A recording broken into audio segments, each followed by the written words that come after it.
रहीम। अस्सलाम वालेकुम नाज़रीन, गुलाम हैदर खोखर। उम्मीद करता हूँ कि आप खैरियत से होंगे। आज की वीडियो में जो आपसे बातचीत शेयर करने जा रहा हूँ बेसिकली कि हुकूमत और पीटीआई के दरमियान जो एक ही वक्त में इंतखाबात एक ही दिन में कराने के हवाले से जो मुज़ाकरात का तीसरा दौर गुज़श्ता रात को जो देर तक जारी रहा और फिर कोई नतीजा नहीं निकला, क्योंकि वहाँ पे इस बात पे इत्तेफाक नहीं हो सका, बल्कि डेढ़ डाक आ गया है कि पीटीआई वाले चाह रहे हैं या उनकी क़यादत का मौक़िफ़ है कि 14 मई से पहले जो है नेशनल असम्बली सिंध और बलूचिस्तान असम्बली को तहलील किया जाए, और बाकी दो सूबों के असम्बलियाँ पहले ही पंजाब और खैबर पख्तूनख्वा तहलील हो चुकी हैं, तो फिर एक ही वक्त में था। जबकि हुकूमत इसी बात पे डटी हुई है और उनका मौक़िफ़ है कि नहीं, इंतखाबात हमें जाके अगस्त के बाद जो भी सितंबर अक्टूबर में जो बनते हैं या इस तरह जो है ना, क्योंकि वो चाह रहे हैं कि हम अगले महीने जो बजट जो है ना वो पेश करके कोई जो उनका प्लान है कि क्या, अब वो तो अलग बात है कि आवाम को क्या रिलीफ देते हैं नहीं देते हैं, सरकारी मुलाजमिन की तनख्वाह कितनी बढ़ाते हैं। तो खैर अब यहाँ तक बात आ गई है कि दोनों के दरमियान 1.5 लाख पैदा हो चुका है। और दूसरा ये है कि नेशनल असम्बली से हुकूमत ने एक बिल भी मंजूर करा लिया है कि जिसके तहत अब सदर पाकिस्तान को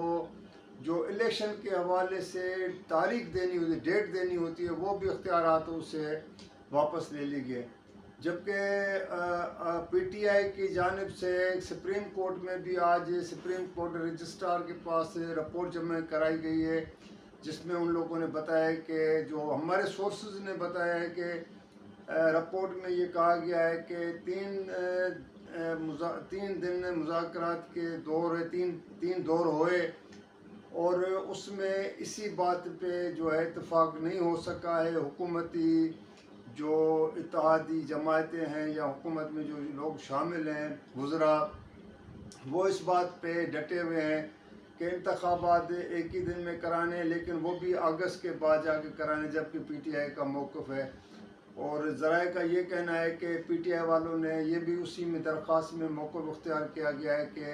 सुप्रीम कोर्ट ने जो पिछले 3 रुकनी बेंच ने चीफ जस्टिस उमर अता बंदयाल की सरबराही में जो 3 रुकनी बेंच ने फ़ैसला दिया है पंजाब के हवाले से कि 14 मई को कराया जाए, तो अब इलेक्शन सुप्रीम कोर्ट उस पर अमल दरामद करे और अपने फ़ैसले पे इम्प्लीमेंट कराए। अब ज़ाहिर वो तो 14 मई वाला तो मामला ख़त्म हो गया। इलेक्शन कमीशन ने भी आज एक और पिटीशन अपनी तरफ से दाखिल करा दी है कि जो हुकूमत की जानिब से वो जो पैसे जो 21 अरब रुपए मिलने थे वो नहीं मिल सके, इसीलिए बैलेट पेपर भी शाया नहीं हो सके, शाया नहीं करा सके हैं, इस तरह बाकी इंतजाम नहीं हो सके। तो सुप्रीम कोर्ट पंजाब और खैबर पख्तूनख्वा कि जो सूबाई असम्बली के इंतखाबात की तारीख का असर से नए जायज़ा ले और फिर नई डेट का वो जो तयन किया जाता है। एक और पिटीशन अब यहाँ पे मैं आपसे एक जो इम्पॉर्टेंट बात है, जो अभी तक किसी ने इस तरफ किसी भी हवाले से जो मुज़ाकरात में जो एक शख्सियत, अहम शख्सियत गुज़श्ता रात को जो बैठी थी, लोगों को पता ही नहीं है कि वो कौन है। बेसिकली जो हुकूमती साइड पे जो लोग बैठे थे, जिसमें बाकी तो आप सबको जानते हैं, इसाक डार, यूसुफ रज़ा गिलानी, सैयद नवीद कमर, ख्वाजा साद रफ़ीक, इस तरह के सब थे। इसमें सनाउल्लाह बलोच बलूचिस्तान से ताल्लुक़ रखने वाले हैं, और ये बलूचिस्तान नेशनल पार्टी मेंगल जो ग्रुप है, अख्तर मेंगल सरदार, उसकी पार्टी के ये एमपी हैं बलूचिस्तान असम्बली। इससे पहले ये नेशनल असम्बली का भी मेंबर रहा है, सेनेट का भी ये रुकन रह चुका है। अब इसको जो शामिल कराया गया है मुज़ाकरात में, तो मेरे सोर्सेज से जब मैंने अपने सोर्सेज के हवाले से कुछ रब्ता किया, मैंने कहा जी इसमें जो है सनाउल्लाह बलोच का क्या रोल हो सकता है, तो उसने हैरान कुन बात बताई। उसने मेरे सोर्सेज का कहना था कि जिन लोगों ने हुकूमत और पीटीआई को इन मुज़ाकरात की टेबल पे बिठाया था कि आप बातचीत करें और बीच का रास्ता निकालें, तो उसमें कुछ ज़मानतों की ज़रूरत है, गारंटर की जो होती है ना एक बीच में, कि अब बलूचिस्तान, क्योंकि आपको पता है कि मादनियात के हवाले से बहुत इम्पॉर्टेंट सूबा है और वहाँ पे भी काफ़ी माली वसाइल भी हैं, ये नहीं कि नहीं है, बहुत से वसाइल हैं, ख़ास तौर पे ग्वादर पोर्ट ये है। तो अब बलोचों ने भी ये महसूस किया है कि हमेशा बलूचिस्तान को हर हुकूमत में नज़रअंदाज किया जाता है, बल्कि ज़्यादतियाँ की गई थी। जैसे परवेज़ मुशर्रफ के दौर में नवाब अकबर बुगटी को जिस तरह शहीद किया गया, या बाकी भी बलोच रहनुमाओं के ऊपर केसेस दाखिल होते रहते हैं जो भी। तो कहा जा रहा है कि राना अपना सनाउल्लाह बलोच को इस बात पे बिठाया गया और उनकी डिमांड थी कि हमसे भी कोई एग्रीमेंट किया जाए कि कल जो भी वफाक में या इवन बलूचिस्तान में हुकूमत बनती है तो उसमें जो है बलूचिस्तान का क्या हिस्सा होगा। ये बड़ी इम्पॉर्टेंट बात है कि अब तो देखें ना, अब तो हुकूमतें अभी इंतखाबात ही नहीं हुए हैं, लेकिन बीच में अचानक ये चीज़ें शामिल करना, जो अभी तक कहीं पे ये चीज़ें शाया न हुई है, न कहीं डिस्कस हुआ है कि भाई सना बलोच को क्यों। हालांकि सना बलोच एक बड़ी अपनी हैसियत रखता है, पढ़ा लिखा है, बाहर यूनिवर्सिटी से पढ़ के आया हुआ है और मैं उसको ज़ाती तौर पे जानता हूँ। अच्छा एक वो कहीं भी कॉन्फ्रेंस में जब बेस मुबाइसे में डिबेट में हिस्सा लेता है, खिताब करता है, तो एक सुनने वाला होता है। इवन अपने बलोचों के, अपने बलूचिस्तान के अवाम की, मजलूमों की वो खासी आवाज़ एक उठ के खड़ा हो जाता है और उसकी आवाज़ को सुना जाता है। तो उसका यहाँ पे बैठना, फिर उसकी तरफ से ये डिमांड करना, और कहा यह भी जा रहा है कि IMF जो आलमी मालियाती इदारा जिसके साथ अभी तक हुकूमत के तमाम तर मुज़ाकरात और शराइत मानने के बावजूद अभी फ़ाइनल स्टेज पे नहीं जा रहे हैं। आए रोज़ कोई न कोई IMF की तरफ से भी शराइत जो रखे जा रहे हैं। जैसे वज़ीर-ए-आज़म शहबाज शरीफ ने कहा कि हमारी तो नाक रगड़वा दी है IMF वालों ने, उसके बावजूद भी कोई पता नहीं कि ये मुज़ाकरात कामयाब होंगे या नहीं, क्योंकि IMF कह रहा है कि जी हम $3 अरब तो हम देने को तैयार हैं, लेकिन बाकी $7 अरब आपके पास कहाँ से आएंगे, क्योंकि ये पाकिस्तान हुकूमत को फौरी तौर पर, जैसे ये कह रहे हैं कि हम बजट जून में पेश करने जा रहे हैं, बजट बनाने के लिए तैयारी करेंगे, तो इनको $10 अरब की ज़रूरत है। अब वो कहाँ से आएंगे। अब ज़ाहिर है बाकी कोई दुनिया का मुल्क देने को तैयार नहीं, माँ सिवाय चाइना, कतर, सऊदी अरब, UAE, यही मुल्क है 3-4 जो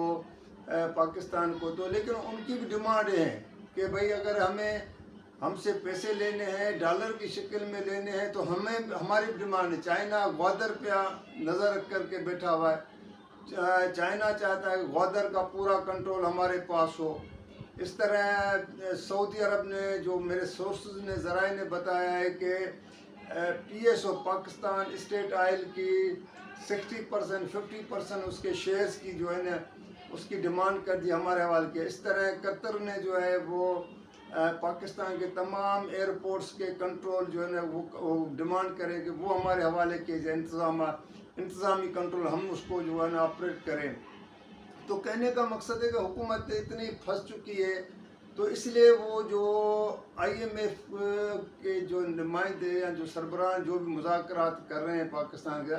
तो वो भी गारंटी मांगते हैं कि अगली हुकूमत जो जिसकी भी आ जाए, नून की आ जाए, नून के इत्तेहादियों की आ जाए, PTI की आ जाए, तो जो एग्रीमेंट करके जाएंगे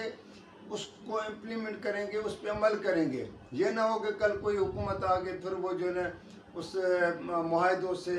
इनहराफी करे, मुकर जाए। तो इसलिए वो भी चाहते हैं कि ऐसे ऐसे मुल्कों की अपनी इन्वॉल्वमेंट हो, ताकि पाकिस्तान जो है ना उस पर अपना जो है ना वायदे पे, एग्रीमेंट पे वो जो है ना कायम रख सके। तो दोस्तों काफ़ी चीज़ें, इतनी मुश्किलात एक तरफ मुज़ाकरात का डेडलॉक हो गया है, जो जैसे मैंने आपको शुरू में बताया कि अब वो कोई पता नहीं कि अब सुप्रीम कोर्ट के ऊपर है कि अगले हफ्ते जो सुप्रीम कोर्ट इसकी समाअत करने जा रहे हैं। अब देखना है कि सुप्रीम कोर्ट इस हवाले से अपने फैसले पे क्या इम्प्लीमेंट कराते हैं, क्या फैसला करते हैं, क्योंकि हुकूमत भी जो है ना आंखें दिखा रही है सुप्रीम कोर्ट को, आए रोज़ कोई न कोई कानून बनाने के हवाले से, या किस तरह जो है ना नेशनल असम्बली सेनेट में खिताब करके और जुडिशरी को पे जो उसने डायरेक्ट अब हमले करने को तैयार हो गए हैं, ज़बानी हमले, कि अगर जुडिशरी ने उधर से कोई फैसला किया तो इधर से हम जो है ना ये कानून पास कर देंगे। जैसे ये चीज़ें भी सुनने में आई थी कि किसी अहम शख्स को डी नोटिफाई करने की बात हो रही थी, या जजेस की तकसीम का मामला, जैसे मैंने कल आपसे अपनी वीडियो में जो बात शेयर की थी कि तकसीम करने की भी बातें हो रही हैं। तो ये सब चीज़ें अगर आप इसको थारोली देखें और चीज़ों को नज़र से देखें और अपनी नज़र दोहराएं तो कोई हालात अच्छे नहीं हैं। हालात दिन ब दिन बदतर से बदतर होते जा रहे हैं। जो महंगाई या सब चीज़ें तो अपनी जगह पे हैं, लोगों में वो ख़रीदे कि अपनी वो जो अब सकत नहीं रही है, लोग खुदकशियाँ कर रहे हैं। लोग तो बताते भी नहीं है कि अगर कहीं पे होते, क्योंकि खुदकशी करने वाले के बारे में भी ये होता है कि फिर उसके लिए प्रॉब्लम होती है उसकी फैमिली के लिए कि पुलिस की रिपोर्ट चाहिए, फलां चाहिए, पोस्टमार्टम करना चाहिए कि क्यों हुआ। इसलिए लोग खामोशी से दफना देते हैं अपने लाशों को। तो कहने का मकसद है कि हालात बहुत बुरे हैं। अब हुकूमत तो अपने वो जो है ना कहते हैं ना कि कुछ भी हो जाए, क्योंकि उनको तो परवाह है ही नहीं। वो कह रहे हैं फ़िलहाल तो हम हुकूमत में बैठे हैं, इक़्तिदार में बैठे हैं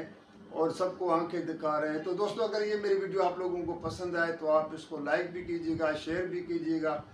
सब्सक्राइब भी कीजिएगा, और कमेंट्स में हमेशा मैं रिक्वेस्ट करता हूँ और आपके कमेंट्स जो आते हैं तो मैं उसका आपको जवाब भी देता हूँ। तो अगली नई वीडियो तक के लिए इजाज़त दीजिएगा। अल्लाह हाफ़िज़।